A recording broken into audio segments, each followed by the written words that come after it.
आई तुम्हारी मैया कैसे मनाई काहे कलयुगी आई तुम्हारी मैया कैसे मनाई काहे कलयुगी आई बतावा मैया कैसे मनाई काहे कलयुगी आई बतावा मैया कैसे मनाई गंगा के पानी में मछली जूठा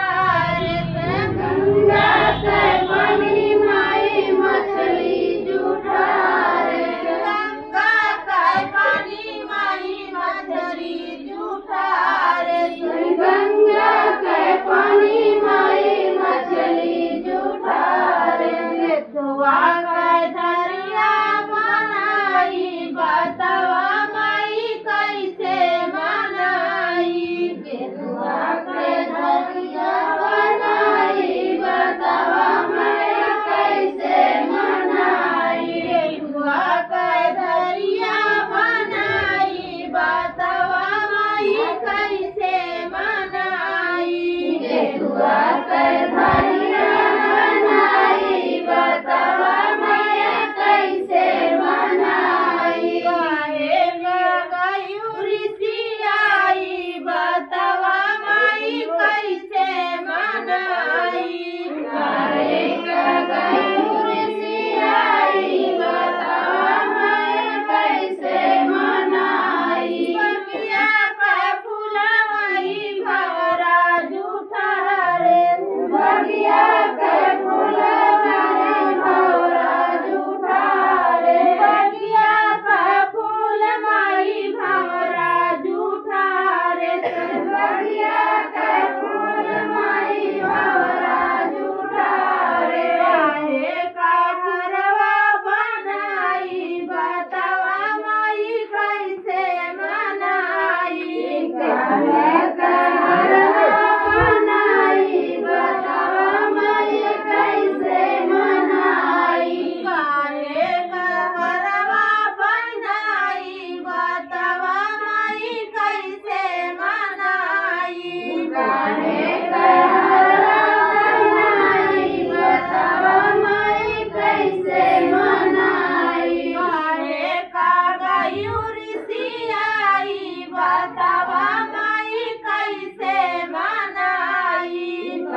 कत दी